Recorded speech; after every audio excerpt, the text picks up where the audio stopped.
Mela, illum Malta iffirmat ftehim ta' 4.5 miljuni fejn hemmhekk isiġillat dawn il-fondi li ġejjin minn Norveġja u minn pajjiżi oħrajn miż-żona ekonomika Ewropea sabiex permezz tagħhom qed isiru diversi proġetti minn entitajiet pubbliċi. Waqt laqa fil-Waste Serve, is-Segretarju Parlamentari Dr. Ian Borch qal li dawn il-fondi ser jissarfu fi flus li ser jibbenefikaw minnhom iċ-ċittadini Maltin permezz ta' qatt ta' proġetti. B'dawn il-fondi Malta qed tiżgura li ssir aktar ħidma dawn fondi addizzjonali minn dawk li wieħed ikollu allokat bħala pajjiż. Il-proġett tal-Waste Serve ser jinvolvi l-bini ta' faċilità li ta' kull sena tipproduċi 20 tunnellata ta' biofuel permezz tal-kultivazzjoni tal-algi li ser issir fil-miżbla tal-Matab.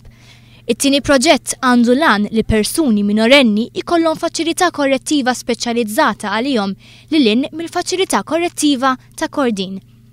Fil-waqt li l-proġett taħt Trasport Malta jinvolvi pjan ta' ħidma f'każ li jkun hemm tniġġis tal-baħar miż-żejt.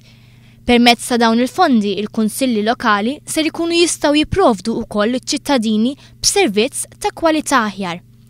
Preżenti waqt iż-żjara fil-Waste Serve u aktar qabel waqt il-laqgħa bilaterali mas-Segretarju Parlamentari Dr. Ian Borch fil-Ministeru kien hemm l-Ambaxxatur tan Norveġja għal Malta Bjorn Gridland.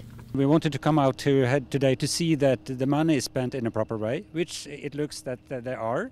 And I am very optimistic also when it comes to the future,